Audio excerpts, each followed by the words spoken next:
जरासंध का मुकुट ले आए थे और वही जरासंध का मुकुट परीक्षित जी पहने थे। तुरंत कलयुग सूक्ष्म रूप धारण करके परीक्षित जी के सिर पे विराजमान हो जाता है। अब तो परीक्षित जी की बुद्धि ही विपरीत हो जाती है। परीक्षित जी कलयुग को वास दे करके जाते हैं। जंगल में जाते जाते उनको प्यास लगती है।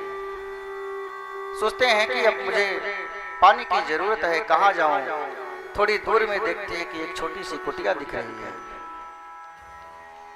और उस कुटिया में जाते हैं। वहां पर देखते हैं कि समीक मुनि समाधि लगा करके बैठे हैं। और जब कोई संत कोई समाधि लगा करके बैठ जाता है तो उसको कोई सुध बुध नहीं रहती है कि कौन आ रहा है कौन जा रहा है। वो सब कुछ भूल जाता है। आंख बंद है समीक जी की। अब परीक्षित जी कह रहे हैं कि संत मुझे प्यास लगी है, मुझे पानी दे दो।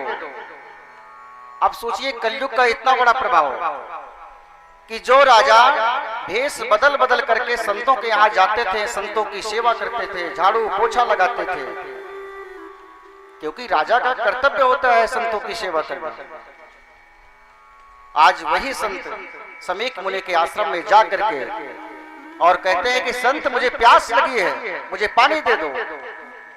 लेकिन संत तो समाधि लगाए बैठे हैं, कौन है कौन पुकार रहा है उनको याद ही नहीं है।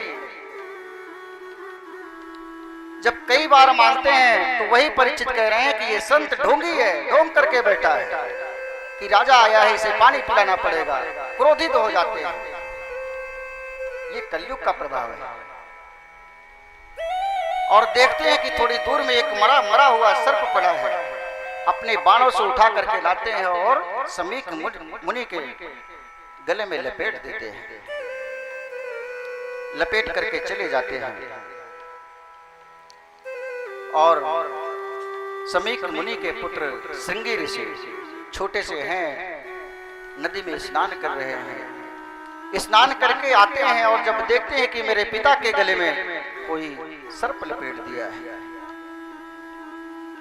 वहीं पर एक शिष्य और बैठा है, बताता है भैया कोई और नहीं, राजा परीक्षित ही आपके पिता के गले में सर्प लपेट दिए हैं। श्रृंगी ऋषि क्रोधित हो जाते हैं कि एक राजा का ये कर्तव्य कैसे हो सकता है। राजा का कर्तव्य है कि हमारी सेवा करना, हमारी रक्षा करना। आज वही राजा इतना अधर्मी हो गया है कि हमारे पिता के गले में सर्प ही लपेट दिया है। और तुरंत गंगा जल लेते हैं, श्राप दे देते हैं। इति लंघित मर्यादम तच्छिका सप्तमे हनि दंशयति स्म कुलांगारम चोदुते में तदद्रुहम। श्राप दे दिए कि जिस परीक्षित ने हमारे पिता के गले में सर्प लपेटा है, आज से 7वें दिन इसका जो वंशज है तक्षक परीक्षित को डस लेगा और परीक्षित की मृत्यु हो जाएगी। श्राप दे करके वहीं पर बैठ करके रोने लगे। और रोते रोते जब काफी समय हो गया, समीक मुनि की समाधि टूटी। पूछने लगे बेटा क्यों रो रहे हो, क्या हो गया। तब श्रृंगी जी कहते हैं कि पिताश्री आपके गले में राजा परीक्षित मरा हुआ सर्प लपेट गया है। इस राजा की इतनी हिम्मत कैसे हो गई। समीक मुनि कहते हैं कि बेटा इसमें क्रोध करने की क्या जरूरत है। अरे हमारी कुटिया में एक राजा आया था तो हमारा फर्ज बनता है कि राजा को बैठाएं, उसको पानी पिलाएं। यदि ऐसा नहीं हुआ है तो थोड़ा सा राजा क्रोधित होकर के सर्प ही तो डाला है, और वो भी मरा सर्प डाला है। इसमें क्रोध करने की जरूरत नहीं है। लेकिन श्रृंगी ऋषि कहते हैं कि पिताश्री मैंने परीक्षित को ऐसा श्राप दिया है कि अब जीवन में कभी दोबारा ऐसी गलती नहीं करेगा। मैंने उसको 7 दिन के अंदर मरने का श्राप दे दिया है कि आज से 7वें दिन इसी का वंशज तक्षक उसको डस लेगा और उसकी मृत्यु हो जाएगी। लेकिन जब समीक मुनि सुनते हैं कि मेरा बेटा क्या कर दिया, ये तो बड़ा अनर्थ हो गया। समीक मुनि कहते हैं बेटा, जिस राजा की वजह से इस घनघोर जंगल में हम एक छोटी सी कुटिया बना करके निर्वाह कर रहे हैं, यहाँ तो ना कोई चोर का डर है, ना कोई डाकू का डर है, ना कोई हिंसक पशु का डर है, आज उसी राजा की वजह से तो है, और तुमने क्या कर दिया है। अब भविष्य में ऐसा कोई राजा होने वाला नहीं है। तितिक्षया करुणया मैत्रा चाकिल जंतुषु समत्वेन च सर्वात्मा भगवान संप्रसीदति।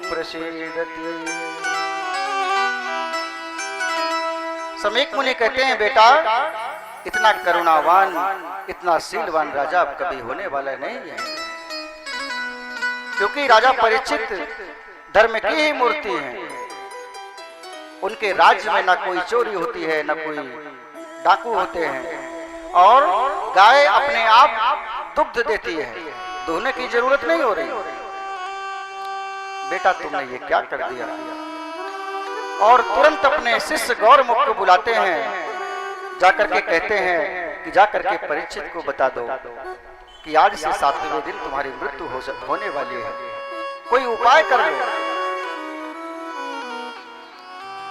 और इधर जब परीक्षित अपने घर को जाते हैं और जैसे मुकुट को उतारते हैं, रखते हैं, याद करते हैं कि आज मैं तो संत का अपमान करके आया हूं, और ये संत का अपमान कैसे हो गया, क्या करूं। आज मेरे शरीर के माध्यम से एक संत का अपमान हुआ है, इस शरीर को मैं जीवित ही नहीं रखूंगा, एक क्षण अब ये शरीर मैं रखना नहीं चाहता, मेरे ऊपर कोई संकट आ जाए, मेरी शरीर नष्ट हो जाए। ऐसा विचार कर ही रहे थे कि गौरमुख नाम का शिष्य आता है और राजा परीक्षित को बताता है कि महाराज, श्रृंगी ऋषि ने आपको श्राप दे दिया है कि आज से 7वें दिन आपको तक्षक डस लेगा और आपकी मृत्यु हो जाएगी। देखिए ये जो 7 दिन है, इसी 7 दिन में हम सबको मरना है। इस संसार में जिसने भी जन्म लिया है, रविवार, सोमवार, मंगलवार, बुधवार, बृहस्पतिवार, शुक्रवार, शनिवार, इसी 7 दिनों में जिसने भी इस मृत्युलोक में जन्म लिया है, इसी 7 दिन में मरना है। गौरमुख शिष्य कहता है महाराज, अब कोई अपना उपाय कर लो जो आपके जीवन का उद्धार हो जाए, क्योंकि संत का श्राप है और संत का वचन कभी झूठा नहीं हो सकता। परीक्षित जी महाराज कहते हैं कि संत का जो श्राप मुझे 7 दिन में मरने का मिला है, ये संत ने बहुत अच्छा नहीं किया, क्योंकि इस शरीर को मैं अब एक क्षण भी जीवित रहना नहीं चाहता, लेकिन संत ने श्राप दिया है तो 7 दिन के पहले मेरी मृत्यु नहीं हो सकती है। और कहते हैं ये संत ने मुझे कोई श्राप नहीं दिया, ये मुझे वरदान दिया है, ये संत का वरदान है। परीक्षित जी कहते हैं मुनि श्राप जो दीन्हा अति बल कीन्हा, परम अनुग्रह में जाना। मुनि श्राप जो दीन्हा अति बल कीन्हा, परम अनुग्रह में जाना। मुनि श्राप जो दीन्हा अति बल कीन्हा, परम अनुग्रह में जाना।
परीक्षित जी महाराज कह रहे हैं कि ये मुझे कोई श्राप नहीं मिला है, ये तो संत का अनुग्रह मेरे ऊपर हुआ है।